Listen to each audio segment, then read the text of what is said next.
Hello दोस्तों, स्वागत है आपका हमारे इस वीडियो पे। दोस्तों आज हम लोग बात करने वाले तीन ऐसे स्टॉक के जो डिफरेंट डिफरेंट सेक्टर्स से बिलोंग करती है और तीनों स्टॉक जबरदस्त हैं जिसमें एफआईएस का बाइंग लगातार बढ़ रहा है। तो चलिए हम लोग डिस्कस करते हैं तीनों स्टॉक के बारे में, क्या है ऐसा खास जिसकी वजह से एफआईएस इसमें लगातार अपने स्टेक को इंक्रीज कर रहा है। वीडियो में आगे बढ़ने से पहले मैं आप लोगों को एक डिस्क्लेमर ऐड करना चाहूंगा। ये कोई बाय और सेल रिकमेंडेशन नहीं है, ये बस एजुकेशन पर्पज से है, तो इसको एजुकेशन पर्पज से लीजिएगा। अगले 5 मिनट में आपको सारा कॉन्सेप्ट क्लियर हो जाएगा कि कौन सा कंपनी हमें ज़्यादा बेहतर है, कौन सा कंपनी नहीं। तो चलिए वीडियो को कंटिन्यू देखिए और अपने नॉलेज को बढ़ाइए। अगर इस लिस्ट की हम लोग पहली कंपनी का बात करें तो वो है जुपिटर बेगन्स लिमिटेड। ये कंपनी फिलहाल 576 पर ट्रेड कर रही है, जो कि एक अच्छा लेवल है। क्यों मैं ऐसा बोल रहा हूँ, क्योंकि देखिए ब्रोकर्स ने इसमें कॉल रेटिंग दिया था। यहाँ पे देखिए ये न्यूज़ बहुत पुराना है, बहुत पुराना नहीं है, ये जुलाई 12-24 का है। यहाँ पे आप लोग देख सकते हैं। देखिए ब्रोकर ने तब जो करंट प्राइस चल रहा था 696 का चल रहा था और इसको बाय का रेटिंग दिया था और टारगेट जो था 824 का था। क्यों? क्योंकि देखिए इंडियन रेलवे को 6 लाख से ज़्यादा कोचेस की ज़रूरत है, मतलब वेगन्स की ज़रूरत है। कितना तक? 2030 तक। देखिए ये एक कंपनी के द्वारा पॉसिबल नहीं है कि इतना वेगन्स बनाया जाए। इसमें और एक कंपनी है टीटागढ़ रेलवे, लेकिन टीटागढ़ रेलवे में मुझे उतना हलचल नहीं दिख रहा है, इसमें ज़्यादा दिख रहा है। क्योंकि यहाँ पे देखिए एफआईएस का जो बाइंग है, यहाँ पे देखिए दिसंबर 2023 में एफआईएस का बाइंग जो था 1.26% था।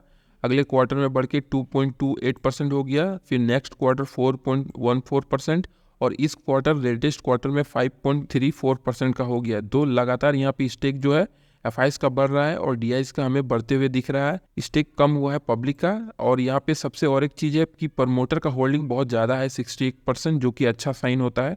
कंपनी क्या करती है तो यहाँ पे देखिए कंपनी के पेज में ये देखिए, ये सब बिगन जो होती है ये एक्चुअली माल ढोने के लिए होता है। ये पटरी के ये भी कंपनी बनाती है। अपकमिंग प्रोजेक्ट है कंपनी का, यहाँ पे मॉडल देख सकते हैं। ये आने वाले फ्यूचर्स मेट्रो ट्रेन जो होती है कुछ इस प्रकार से आपको देखने को मिलेगी। तो ऐसे कोच भी कंपनी बनाती है, इस तरह के मॉडल्स कंपनी बना रही है। यहाँ पे देखिए ये भी एक रेलवे का ये पार्ट है जो रेलवे में यूज़ होता है, उसको भी कंपनी बना रही है।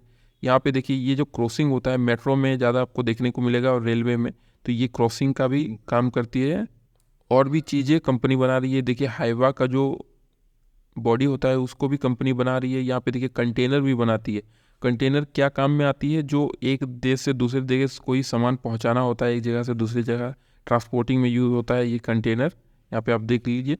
और ये देखिए कॉमर्शियल व्हीकल के फील्ड में भी कंपनी अपने आप को एस्टेब्लिश कर रही है। अगर कंपनी का मार्केट कैप का बात करें तो ये 24,436 करोड़ का है। करंटली 576 रुपये ट्रेड कर रहा है। स्टॉक P68 का है। डेट टू इक्विटी बहुत कम है, बहुत ना के बराबर डेट है कंपनी में, 338 करोड़ का डेट है। देखिए पीजी रेशियो भी 1 से कम है, जो कि अच्छा साइन है। ईपीएस 8.76 का है। कंपनी डिविडेंड देती है, बहुत कम देती है। देखिए स्टॉक चार्ट यहाँ पे देख सकते हैं। ये ऑल टाइम हाई को अगर हम लोग देखें तो 730 रुपये का ऑल टाइम हाई है। करंटली ये ट्रेड कर रहा है 575 रुपये पे। और देखिए यहाँ पे एक साइन आप देख सकते हैं, इसको एक यहाँ पे देखिए ये जो लो लेवल है 533 का था, उसके बाद ये नेक्स्ट लो जो बना है उसके ऊपर ही बना है, 543 का बना है, जो कि एक अच्छा साइन है कि स्टॉक प्राइस अब अप साइड की तरफ मूव कर रहा है। हर क्वार्टर इसका प्रॉफिट हमें बढ़ते हुए नजर आ रहा है। इस क्वार्टर में थोड़ा सा प्रॉफिट कम हुआ है। और यहाँ पे देखिए ऑपरेटिंग प्रॉफिट मार्जिन कंपनी का बहुत कम था, वो उसको भी कंपनी ने मेंटेन किया है 14 का।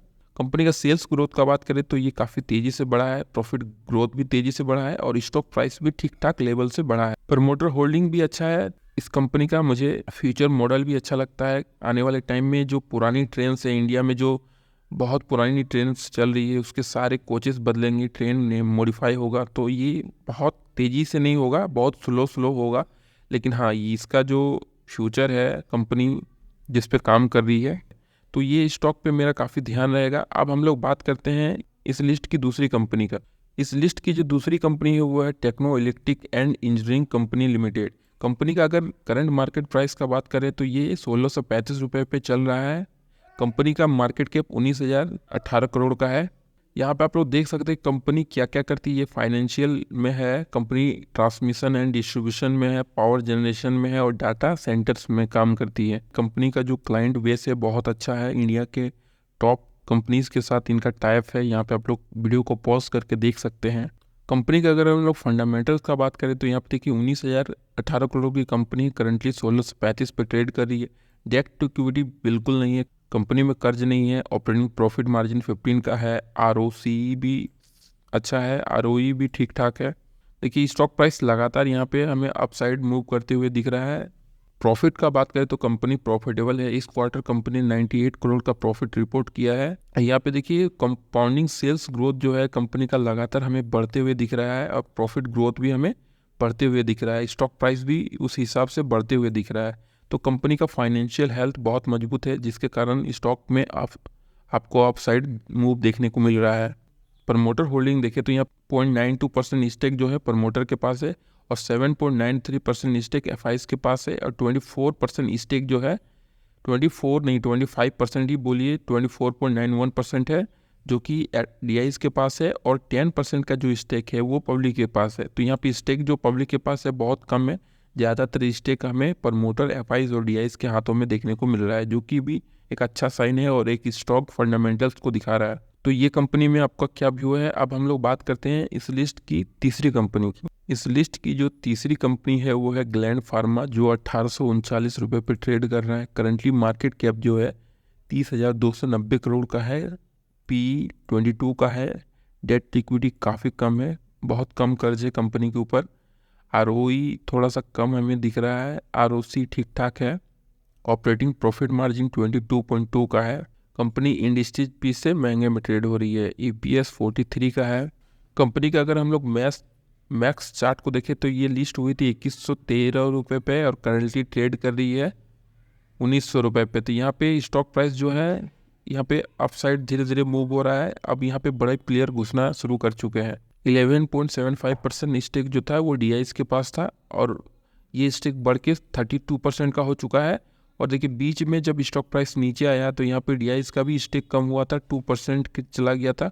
वापस से ये स्टेक देखिए 3.59% से बढ़ के 6.88% का हो चुका है। तो यहाँ पे डीआईज का भी स्टेक बढ़ा है, एफआईज का भी स्टेक घट के बढ़ा है और जो यहाँ पे प्रमोटर का स्टेक है वो 51.83% का है। पब्लिक स्टेक हमें घटते हुए दिख रहा है। यहाँ पे स्टेक जो 19% का था जो अभी 8.46% का रह गया है, जो कि ठीक है। यहाँ पे हमें एक चीज़ देखने को मिल रहा है कि प्रमोटर के पास और डीआईज के पास सबसे ज़्यादा स्टेक है, जो कि एक ठीक ठाक साइन है। यहाँ पे ज़्यादातर डीआईज में अगर हम लोग देखें तो मेन पैसा निपॉन इंडिया ग्रोथ फंड का पैसा लगा हुआ है। यहाँ पे मिड कैप फंड का पैसा मारिया एसेट फंड हाउस ने पैसा डाला हुआ है।